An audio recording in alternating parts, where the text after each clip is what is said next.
जिसे कर देना चाहिए उसे कर दो, ठीक है।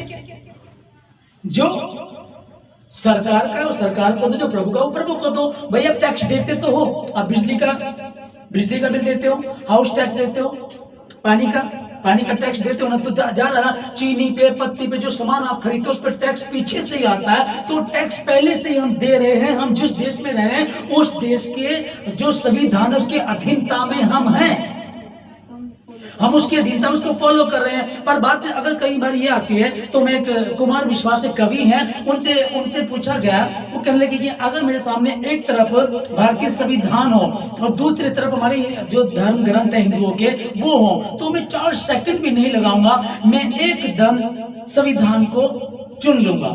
ओके, उन्होंने कहा लेकिन मैं जो परमेश्वर का सेवक हूं, परमेश्वर को जानता हूं, मानता हूं, और उसी परमेश्वर ने कहा है जिस देश में रहो उसके लिए प्रार्थना करो, जिस देश में तुम रहते हो उसके अधिकार की जो हर एक व्यक्ति शासकीयों के अधिकारियों के अधीन रहे, क्योंकि कोई अधिकार ऐसा नहीं जो परमेश्वर की ओर से ना हो, जो सब कुछ परमेश्वर की ओर से है। तो इसलिए अगर मुझसे पूछा जाए आप पहला स्थान किसको देंगे, मैं अगेंस्ट किसी के लिए मैं कैसे अगेंस्ट हो सकता हूं, क्योंकि मुझे इस देश में रखा गया है, इस देश के अनुसार मुझे चलना है, मानना है, उसको फॉलो करना है, और हमारे मसीह के लिए तो और भी ज्यादा है कि उनके लिए प्रार्थना करो। तो जब यहां हमको दे दिया है, लिख करके दे दिया है, तो फिर तो दिक्कत है नहीं। एक और है, एक व्यक्ति कहता है कि मैं तो संविधान को आदर देता हूं, मानता हूं, लेकिन वो चोरी भी कर रहा है, झूठ भी बोल रहा है, गलत काम भी कर रहा है, तो वो कह रहा है कि मानता हूं, लेकिन भीतर खाने तो गलत कर रहा है ना। हम जो परमेश्वर यीशु मसीह को मानने वाले लोग हैं, हमने कहा हम पहला आदर बाइबल को देते हैं ना, हमने बाइबल को पहला आदर दिया। फिर बाइबल में परमेश्वर ने लिख करके दे दिया, अगर तू पाप करे, तू भले मसीह है, बिशप है, पादरी है, अगर तू पाप कर रहा है तो तुझे दंड मिलेगा। अब दंड मिलेगा, हाँ, कौन देगा? अगर तू पकड़ा गया तो उस देश के संविधान के कानून के अनुसार तुझे सजा मिलेगी, और अगर तू पकड़ा नहीं जाता, तू अपने हथकंडे करके बच जाता है, तो फिर ध्यान रखना, फिर परमेश्वर तुझे सजा देगा जैसे दाऊद को मिली। शाऊल को भी सजा मिली। शाऊल को कौन सजा दे सकता था? लेकिन परमेश्वर की ओर से एक दुष्ट आत्मा आता था जिसको परेशान करता था, और बाद में एक दिन वो अपने ही भाले को अपने ऊपर से डाल करके मर गया, खुद ही मर गया वो, ठीक है जी। अब हम दाऊद की देखें, दाऊद ने जब गलती की, एक शासन उसे दिया गया था, एक राज्य उसे दिया गया था, उसको चलाना था, उसने वहां गलत किया। जब उसने गलती की तो कोई राज्य में तो कोई उसे सजा नहीं दे सकता था, कोई उसके विरोध में खड़ा नहीं हो सकता, लेकिन जिसके पक्ष में परमेश्वर, उसका विरोधी कौन हो सकता है? और जिसका विरोधी परमेश्वर हो जाए उसका पक्ष कौन कर सकता है? अब ये विरोध किसका कर रहा था? परमेश्वर की निंदा इसने की, तब ये क्या करा? ये भी धक्के खाता हुआ घूमता रहा। सुलेमान ने जो गलती की, अपने नीति वचन को लिखा, मैं कितना गलत था कि मैंने अपने शिक्षकों की बात पर ध्यान नहीं दिया, उनकी बात को नहीं माना, इसलिए मैंने दुख उठाया है। अब इसको समझिएगा कि अगर एक तरफ भारतीय संविधान है और दूसरी तरफ बाइबल है, तो मैं कहूंगा कि मैं बाइबल को पहले चुनूंगा।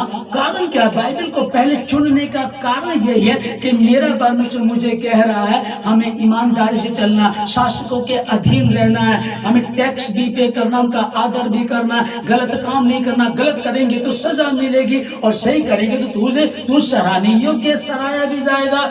इसलिए हमको क्या करना है? बाइबल क्या बता रही है? अगर तू चुप रही, अगर तू आज चुप रही, तो यहूदियों का तो उद्धार हो जाएगा। प्रभु कैसे न कैसे परमेश्वर बचा लेगा, कुछ ना कुछ मार्ग निकल आएगा, पर तू अपने पिता और घराने समेत नष्ट हो जाएगी। और दाऊद ने कहा, हम तेरे पार्लियामेंट में, तेरे देश में रहते, तेरा ही खाते हैं, तेरे टुकड़ों पर पल रहे हैं, तूने ही हमें ऊंचा पद दिया, तो भी इस बात को नहीं मानेंगे, मैं नहीं मानूंगा। अरे फिर इसकी सजा ये है, कोई बात नहीं, आप भूखे शेरों के मान में मुझे फिकवा दो, कोई बात नहीं है। परमेश्वर की मुंह बंद कर देगा, नहीं करेगा तो भी कोई बात नहीं है। कम से कम मैं अपने परमेश्वर के वचन को आदर दे रहा हूं कि उनको दंडवत मत करना, ये 10 आज्ञाओं में ही है ये, लेकिन सबसे पहले कि बस परमेश्वर मैं ही हूं, राजा मैं ही हूं। जब उसने शासन दिया लोगों, जब वो मूसा के द्वारा निकाल करके ला रहा था, उसके ससुर यित्रो ने जब कहा ऐसे ऐसे हजार हजार 100 50 50 10 पे तो अधिकारी ठहरा दे,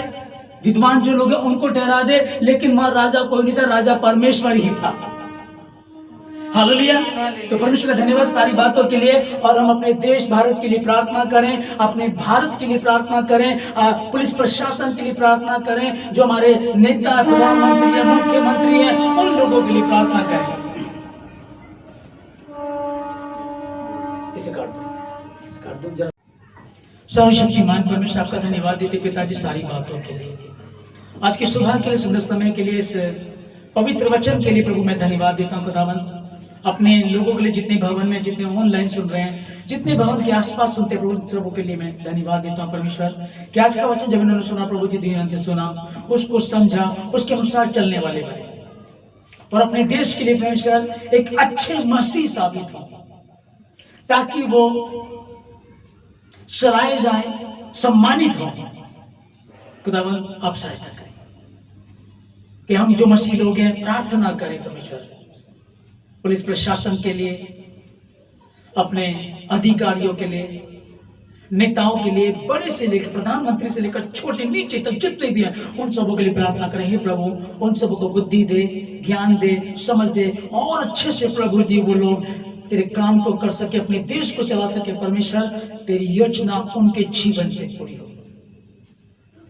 पवित्र प्रभु जी आप संभालिएगा खुदावन, आपकी महिमा, आपके वचन को आदर मिले। और हम सबों को परमेश्वर, जो सुनने वाले हैं, जो हम मसीह लोग हैं परमेश्वर, उनके प्रति ईमानदार रहें। जो टैक्स देना है तो टैक्स दें, जिससे डरना चाहिए उससे डरें, जिसका आदर करना चाहिए उसका आदर करें, और भले काम करें ताकि हम सराहे जाए।